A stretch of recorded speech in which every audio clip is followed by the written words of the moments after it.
Good morning students. I hope आप लोग ठीक होंगे। जैसे आज हम लोग इम्यूनोसप्रेसेंट के बारे में स्टडी करेंगे। इसकी जितनी भी बेसिक चीज़ें हैं हमने इसके पहले वाली क्लास में स्टडी कर चुके हैं। तो आज हम लोग पढ़ते हैं इम्यूनोसप्रेसेंट्स।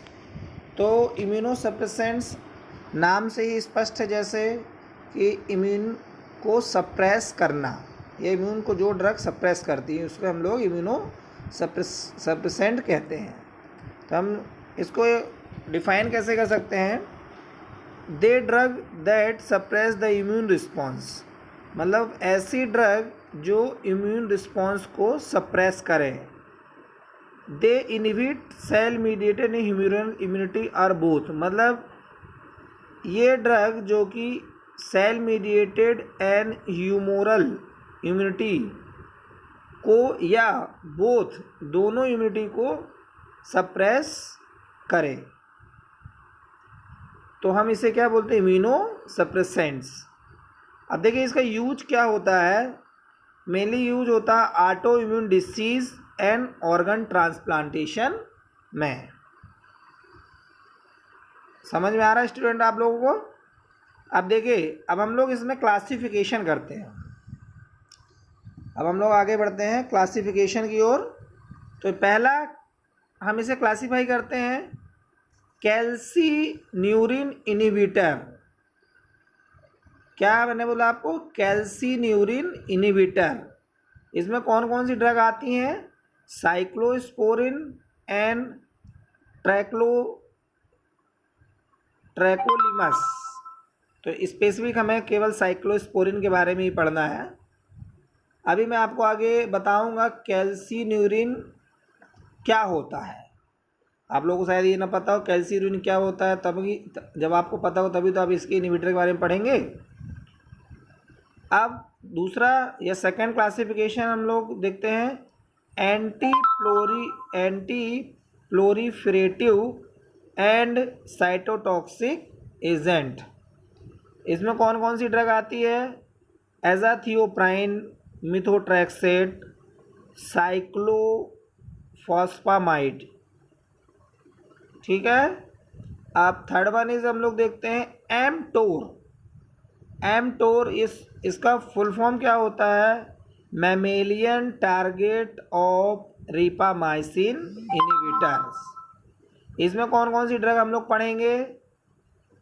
इसमें स्पेसिफिक एक ही ड्रग है, सिरोलिमस।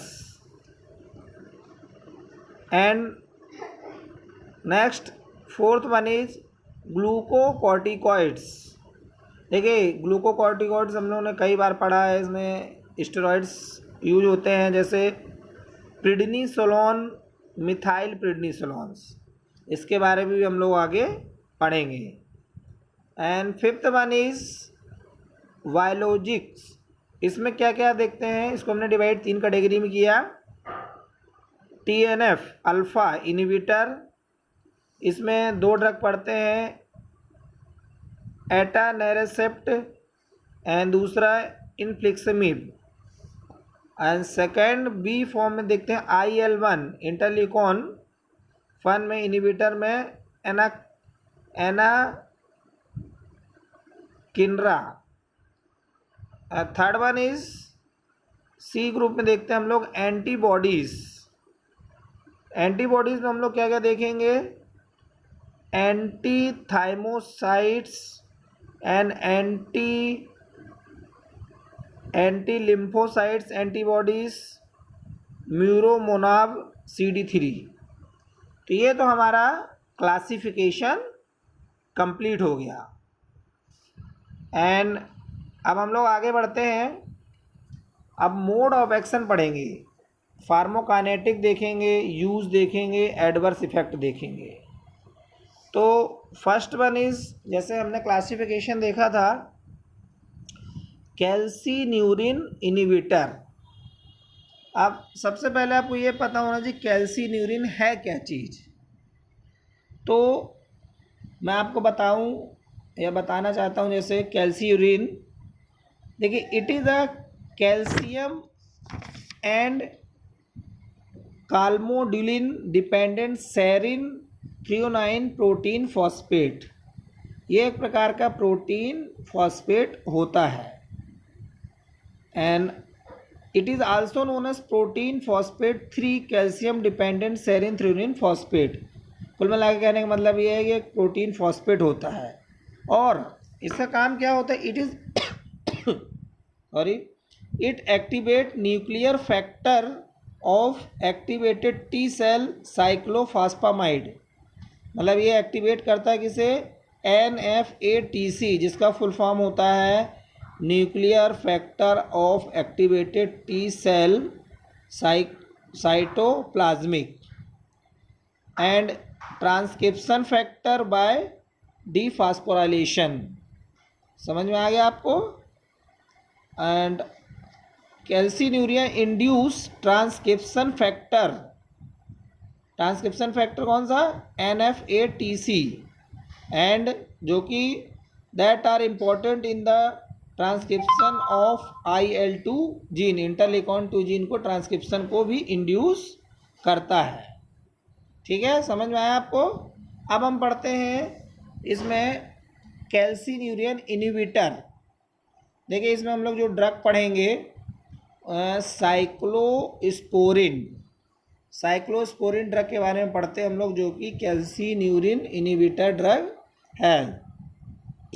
इसमें देखिए it is a polypeptide source. देखिए साइक्लोस्पोरिन पॉलीपेप्टाइड सोर्स किससे प्राप्त होती है, बुआवेरिया नीविया से हम लोग, बुआवेरिया नीविया से हम लोग साइक्लोस्पोरिन को ऑब्टेन करते हैं।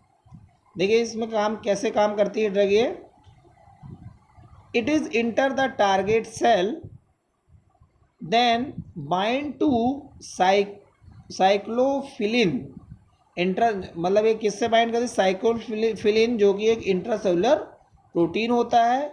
और नेक्स्ट आगे क्या होता है, साइक्लोस्पोरिन एंड साइक्लोफिलिन कॉम्प्लेक्स बन जाते हैं, दोनों मिलकर एक कॉम्प्लेक्स बना लेते हैं। Then inhibit the calcineurin, inhibit the calcineurin जो कि फॉस्फेट मैंने आपको पहले ही बताया था, जिससे क्या होता है कैल्सिन्यूरिन, जिससे क्या होता है ये कैल्सिन्यूरिन को इनहिबिट कर देता है। That's why block the activation of T cell by antigen decrease and production of IL-2 and other cytokines. फिर इसके बाद क्या होगा, ये ब्लॉक कर देता है and activate the T cell antigen और decrease the production of IL-2। जैसे मैंने बताया था इसका काम क्या होता है, IL-2 का, कैल्सिन्यूरिन का क्या काम होता है, कैल्सिन्यूरिन का काम होता है IL-2 के जीन को ट्रांसक्रिप्शन को बढ़ाना। लेकिन हमने जो इसका इनहिबिटर पढ़ रहे हैं तो ये क्या होता है, साइक्लोस्पोरिन इसको इनहिबिट करता है IL-2 को। तो देन इसके बाद क्या हो जाता है, decrease the cell mediated immunity. Okay students, अब हम लोग पढ़ते हैं, एक बार आपको मैं फिर स्पीड में इसका रैपिड बता देता हूँ स्पीड में कैसे। देखिए cyclosporine enter the target cell bind to cyclophilin जो कि एक इंट्रासेलुलर प्रोटीन होता है। देन साइक्लोस्पोरिन एंड साइक्लोफिलिन एक कॉम्प्लेक्स बनाते हैं जो कि इनहिबिट करते हैं किसको, कैल्सिन्यूरिन को। एंड देन ब्लॉक, फिर इसके बाद क्या होता है, block and activation of T cell, block करते हैं एक्टिवेशन ऑफ टी सेल को। And by antigen decreasing on production of IL-2 and cytokine, decrease करते हैं production of IL-2 and cytokine का। And that's why decrease the cell mediated immunity. अब हम लोग इसमें इसका फार्माकोकाइनेटिक देखते हैं, ओरल एंड IV फॉर्म में देते हैं। देन यूज देखते हैं to prevent and rejection of episode in organ transplantation. इसको हम लोग किस में यूज करते हैं, ऑर्गन ट्रांसप्लांटेशन में, kidney, bone marrow and liver में। अब इसका हम लोग एंड दूसरा यूज किया था ऑटो इम्यून, किसी प्रकार की ऑटो इम्यून डिसीज़ में, जैसे माइस्थेना ग्रेविस, रूमेटाइटिस, अर्थराइटिस। एंड हम इसका यूज पढ़ेंगे। यूज हो गया है एडवर्स इफेक्ट। देखिए एडवर्स इफेक्ट में नेफ्रोटॉक्सिसिटी, हिपैटोटॉक्सिसिटी, हाइपरटेंशन एंड हिस्सूटिज्म।